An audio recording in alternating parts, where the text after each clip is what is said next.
So the big news we're announcing at KubeCon this year is the launch of Kismatic Enterprise Toolkit, Apprenda's commercially supported open source distribution of Kubernetes. Through the acquisition of Kismatic earlier this year, Apprenda has been actively involved in the Kubernetes community from the very beginning. We've been founding members of the CNCF and created the Kubernetes Community Conference that was donated to CNCF KubeCon. So excited to see everyone at KubeCon this year. Kismatic Enterprise Toolkit actually represents the culmination of nearly 10 years of experience and learnings at Apprenda, serving global Fortune 2000 customers in financial services, transportation, media, entertainment, and large industries. Those customers are going through these really extensive and innovative SDLC transformations. They're modernizing the way they treat their infrastructure, moving towards immutable infrastructure and microservices, cloud-native architectures. And Apprenda's been providing a common runtime and a common platform for both existing legacy applications and new modern microservices workloads.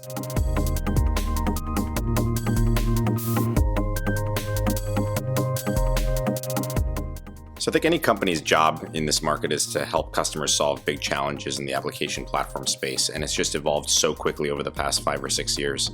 We went from a world where everything was virtualized to now everything's being containerized, and that's created a whole bunch of new challenges. And some of those challenges are, how do you deal with containers at scale, and how do you enable developers to leverage containers at scale? And in that quest, we at Apprenda had to figure out what would we do to successfully bridge that gap and solve those problems. One option would be for us to build everything ourselves. Another option would be to look at the great OSS work that's been done in various communities and find a project that we felt most represented our specific needs and, more importantly, aligned with our philosophies.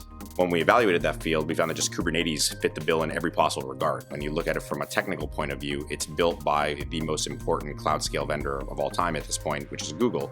And they took all of their learnings and open sourced it in Kubernetes to provide cloud scale to everybody else. So I think the technical underpinnings fit what we desired for our customer outcomes. And then second, when evaluating the communities, a couple of things were important to us. We wanted to make sure that there was a lot of community diversity. It was, I think, more important than anything that we saw participation from both vendors and large companies, as well as individual contributors who are really pushing the bar in the project to make it successful. And you don't find too many projects that fit the same demographic profile as Kubernetes, where you have that level of diversity, which was really, really powerful for us. Another point on the community side is that it was just such a welcoming community. It was obvious there wasn't one single control point, one organization or person who drove everything, but instead they were looking to democratize the community in a meaningful way, both the decision making and the actual development. So when you aggregated all of those different factors and all of those dimensions, it became obvious that Kubernetes would be the best way forward for us on both an open source front and a commercial front to figure out how do we help these customers solve container challenges.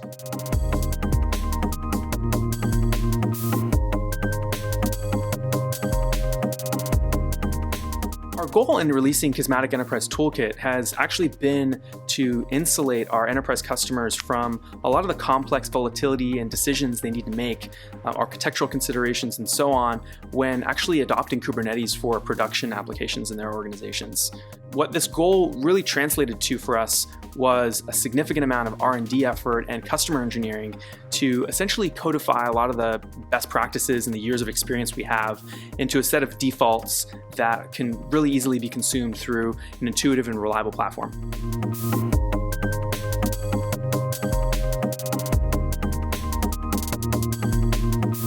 If you look at how the enterprise has evolved over time and the fact that they are adopting containers under the hood, there's another macro trend that's happening at the same time, which is the amount of software they're writing is increasing at explosive rates.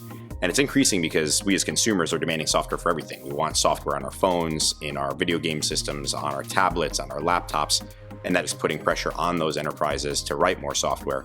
Some of that software now is also being demanded at a web scale level where potentially millions or tens of millions of users will be using it. So when you look at the heart and soul of a data center, it has to transform in a way that's consistent with that macro trend and with that need for containerization. When you look at those two dimensions and you were to select a technology that's going to help drive that forward, it's pretty clear that Kubernetes as a fundamental unit of DNA is probably the best tech to solve those problems.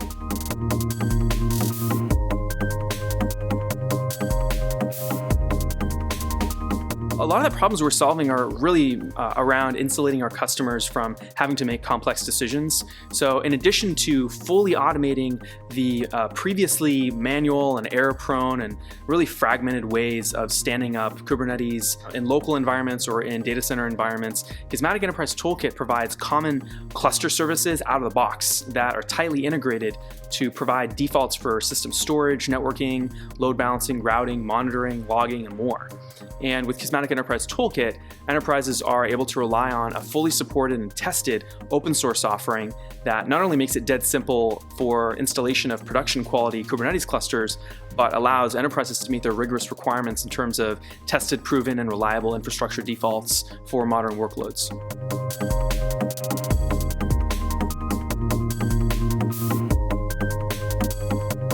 We open source the Kismatic Enterprise Toolkit because our job in the community and as a vendor is to solve the most challenging problems that a customer encounters today and tomorrow. And today, when you look at Kubernetes, it's standing up a cluster and operationalizing it in a way that's consistent with enterprise expectations. That's the number one challenge.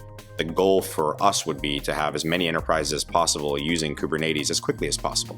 And the best way to do that would be to take the learnings that we've experienced over 10 years, turn it into a piece of technology that can be very quickly brought out to the community in front of many, many individuals who can start using it.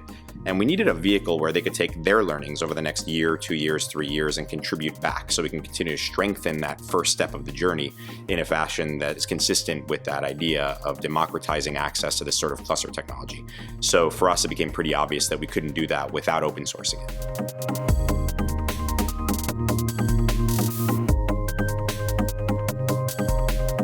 One of the things we've optimized for in our initial release of Kismatic Enterprise Toolkit was actually running very reliable and tested deployments of Kubernetes on physical infrastructure. So what that means is nodes that are not connected to the internet, bare metal, private data centers, essentially private cloud deployments of Kubernetes. And this is really indicative of the types of customers that we worked with and the large-scale, complex industries that essentially are highly regulated and really rely on rigorous and proven tested means of running distributed systems.